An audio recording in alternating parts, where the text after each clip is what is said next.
Good morning, good evening, good afternoon, wherever you may be in the world, my beautiful souls and grand rising.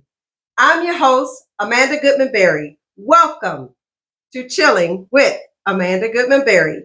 Today's guest is true and dear to my heart, my daughter, Ashley Goodman. Hello. Thanks, Ashley. Thanks for having me. Yes. So, for over 15 years, we're going to dive right into Ashley's story today. For over 15 years, Ashley was secretly drinking at an early age in her teens. So, Ash, without further ado, let's just kind of jump right in and just kind of talk a little bit about you. Okay. Tell me a little bit about Ashley Goodman. Well, as you know, I'm your daughter. I am currently 2 years alcohol free. I just went on a whim, made a New Year's resolution, decided to quit drinking and never looked back. It's probably the greatest thing I ever did for myself. So I would like to reintroduce myself. My name is Ashley Goodman, and the person I was in the past is not who I am today. So I would like to introduce the born again Ashley. Wow, that is awesome. Yes. That is awesome, Ashley. So we're just going to jump right in because we got so much to cover. And I am so excited and so honored that Ashley has entrusted me to do this impromptu podcast. And who knows what's going to come from it, but I'm super excited. So, Ash, this is a thing that I've been wanting to ask you this forever. So, what do they mean when they say California sober? I hear that a lot. Yes. And for over 11 years, I've never really asked what that means. So since you live in California, can you just kind of tell me what that means? To me, my understanding personally, California sober is someone that doesn't drink alcohol, but, medical marijuana, they might partake in that.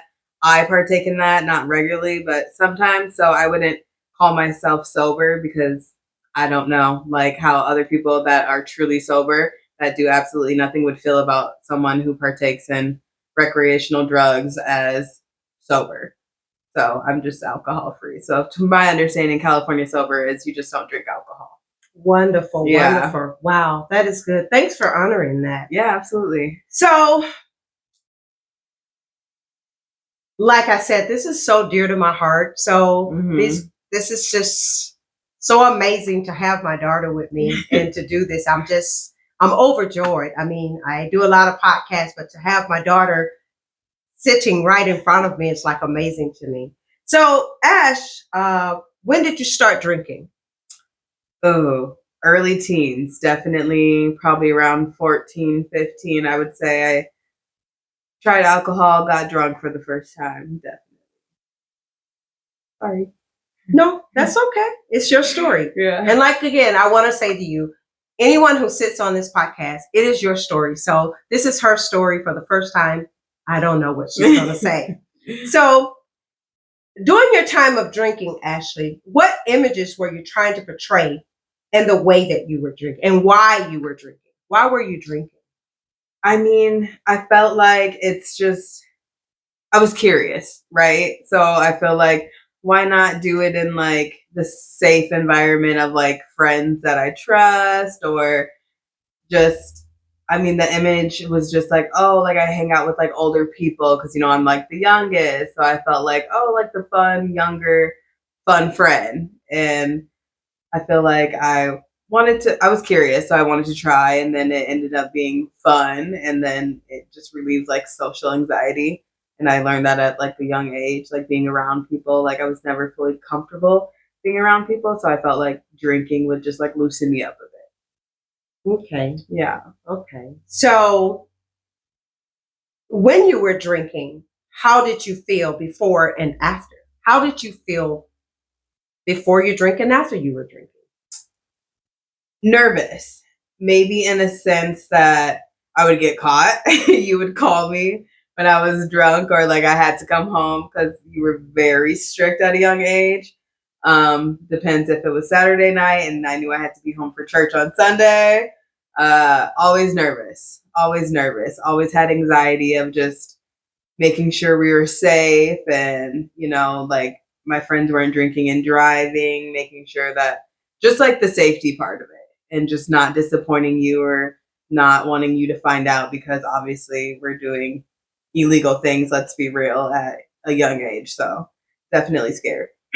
Yeah. Yeah. Well, I didn't make it easy not to be scared either, Yeah. because I guess the question that runs across my mind is that I didn't drink, I didn't smoke, Yes. I didn't do any of these Mhm. things as a mom.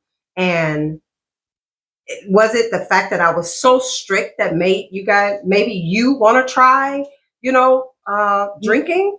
I don't think so. I feel like, so in my younger years, drinking and stuff, I was nervous. I had anxiety that I was going to get in trouble. I was going to get caught, or I had to go home and I didn't know how to like not be drunk. Like coming home, you have a very good nose. You always smoke cigarettes, weed, alcohol. So the thought of getting caught was more nerve wracking. But in my adult years, when I was legal enough to drink, I had anxiety, but a different anxiety than when I was younger, because I'm just like, ugh, I don't want to like feel like crap the next day. I don't want to be hungover. I have to go to work. Like I don't want to be exhausted.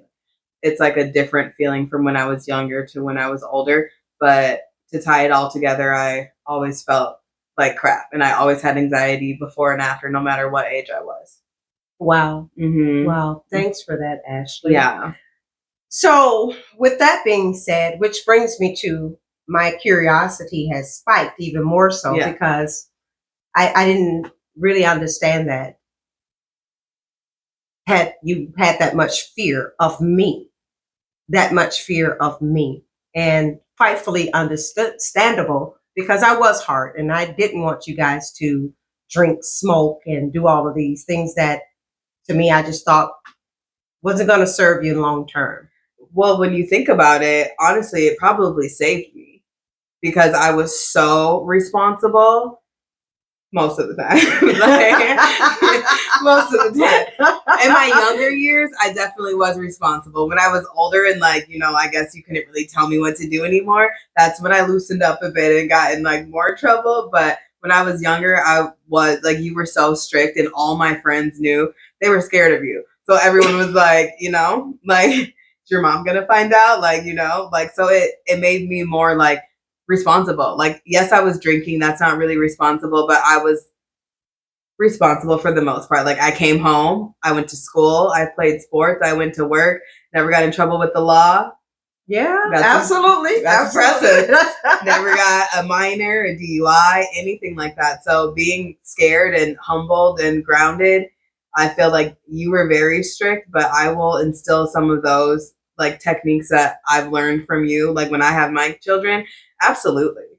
Absolutely. I'm going to be strict, but I'm also going to know that they can tell me things. And because I've dealt with things in my past, like I will be more understanding, but they're going to get grounded. Absolutely. I'm not going to be like, yeah, let's drink. Like, absolutely not. Absolutely. But yeah, so you instilling fear in us. I mean, yeah, would I have been scared to tell you like certain things?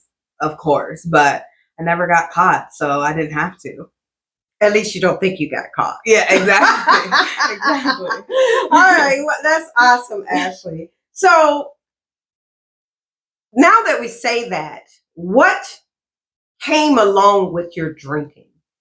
You talk about the things you did. So let's get into like what really came along with your drinking.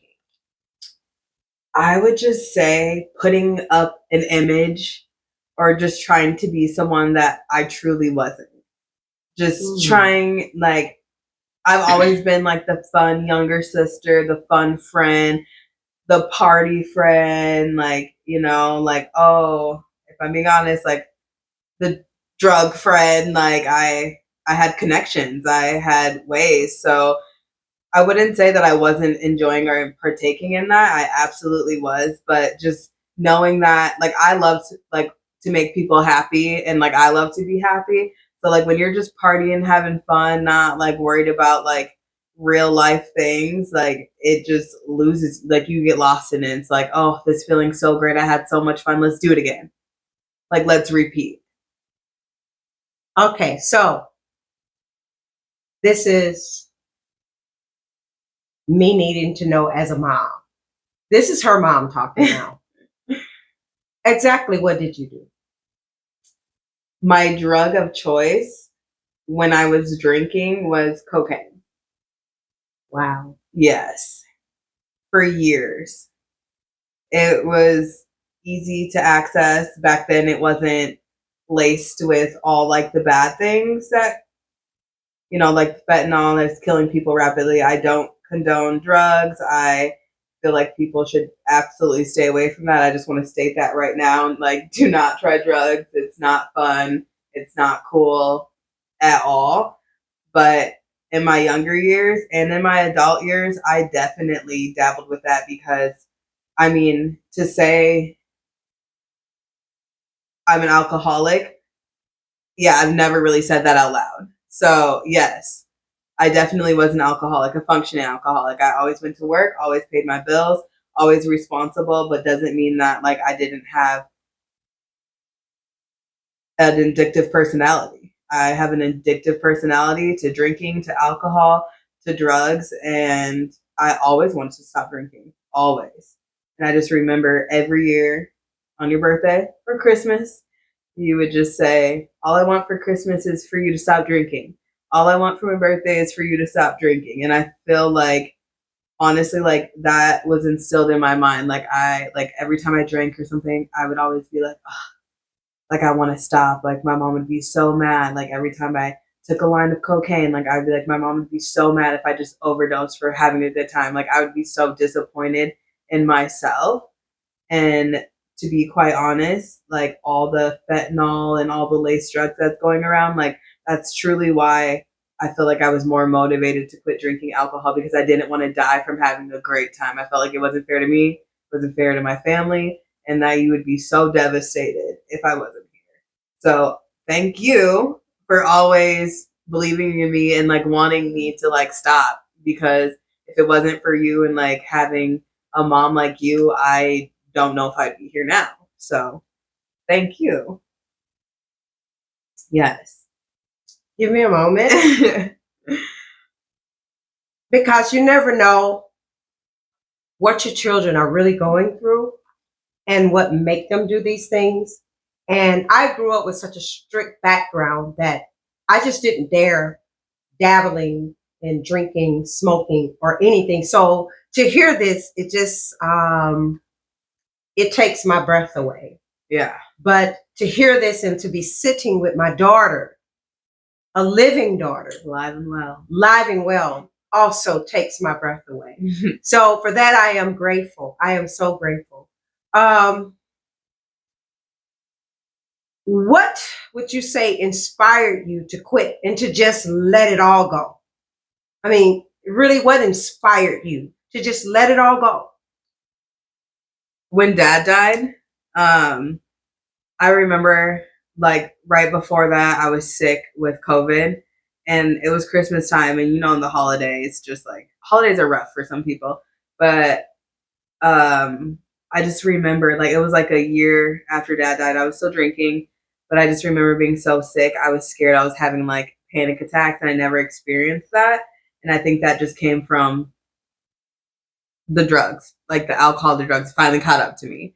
And I just experienced like a severe panic attack I've never had in my life. And I feel like dad just like came to me and was just like, quit drinking. Like, I don't know if it was intuitive, but it was just like something's got to give. So I just remember on December 31st, I was just like, I'm going to stop drinking. Like, I'm just going to just try my best. And I've had like breaks where I took like a month or two off. So I was like, okay, I know I'm not an alcoholic. Like, I don't need alcohol, I'm just like, but right after the 2 months was up, back to partying and drinking. But I just remember dad spoke to me and he was just like, stop drinking, like, stop drinking. And that stuck with me. And, New Year's resolutions, everyone's like, oh, I'm going to start. But honestly, like, I did it and it was very hard, but it was the most rewarding thing I've ever done for myself. And I feel like that saved my life because when dad died, I always had like a fear after that of like dying because I inherited a lot of his genes and I wasn't healthy. I wasn't exercising. I was not eating right, fast food, just drugs, alcohol. And I'm like, I don't want to die from a heart attack. Like, I want to live life. Like, the fear of dying like was enough for me to like live for myself and like live a healthy life for myself. So yeah. Wow. Yeah. Wow. So we're trying to keep this under 30 minutes, but this is I'm just mind blown at the same time, and I'm just I just got so many things I want to ask you, but I'm sure we're going to make this a part two. There will be a part two, so we're not going to try to get everything out in part one. But I also want to ask you this, Ashley. What would you say to 14-year-old Ashley today? What would you say to her? Girl, the friends that honestly, like, it's so crazy because the friends that you're like, oh my God, these are like my best friends. You don't need to be friends with everyone. Everyone doesn't like you. You don't need to be a people pleaser. Like, do what you feel is right. Like, I feel like not standing in, like, standing out is better than standing in. Fitting in, like, you don't need to, like, be, like, popular. Like, you don't need to do any of that stuff. Just be your authentic self, and your real circle and your real friends are going to love you. Which also brings me to say thank you to all my friends that have stuck by me because I was not easy, and the fact that I still have my childhood friends and new people that I've met, like, I love you guys. I know it hasn't been easy. Also, Mom, thank you for never giving up on me because I know that hasn't been easy, but be your true authentic self no matter what age you're at. Find yourself, love yourself, and just put you first, honestly. Wow. It's taken me 29 years. I'm 31 now, but it's taken me 29 years to just be my true self and not care what people think about me and be healthy and happy. Find things that you love. I'm not saying don't drink. Some people don't have an issue or a problem with it, but for the people that are struggling, it gets easier. You just got to fight for yourself and like fight to live, honestly. So it gets better. Wow. That is wonderful. Yeah. So we're going to be wrapping up here really soon. So if you were talking to a parent, what are some of the childhood traits that they should look out for that maybe I missed or I did miss?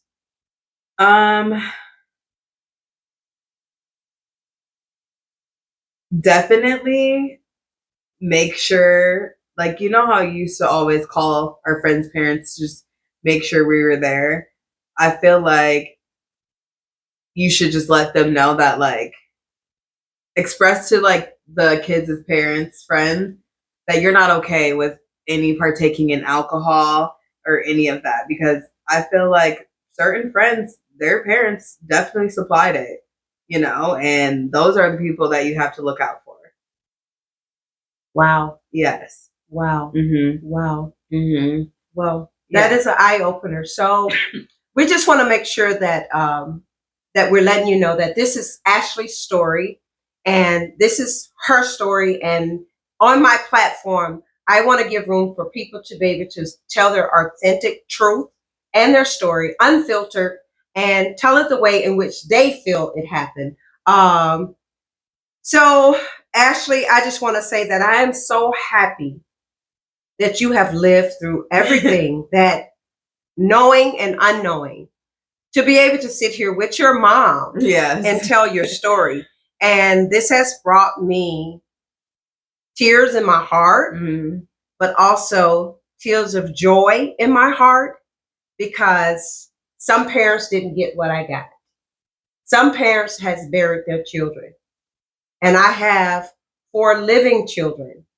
And my youngest child sitting before me that is telling me all these things that she did. Some things I knew, some things I did not know. So I'm honored, I am blessed, and I am grateful that God loved her and loved me too, because I don't know what I could have done or would have done had I got that call that something had happened to my baby, Ashley.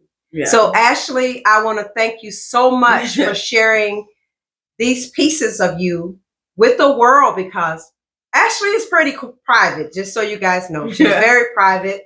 So to give me an opportunity to have her on Chilling with Amanda Goodman podcast has been an amazing day for me. So with that being said, beautiful souls, thank you for tuning in, and we'll see you next time on Chilling with Amanda Goodman Berry. And don't forget to like, subscribe, and repost. My mom's amazing, guys. Let's give a round of applause to my mom. Yay! Thank you. All righty, Ash. Thank you so much. I love you. Yes. Thank you. Thank you. You're the best. Thank you. Yes.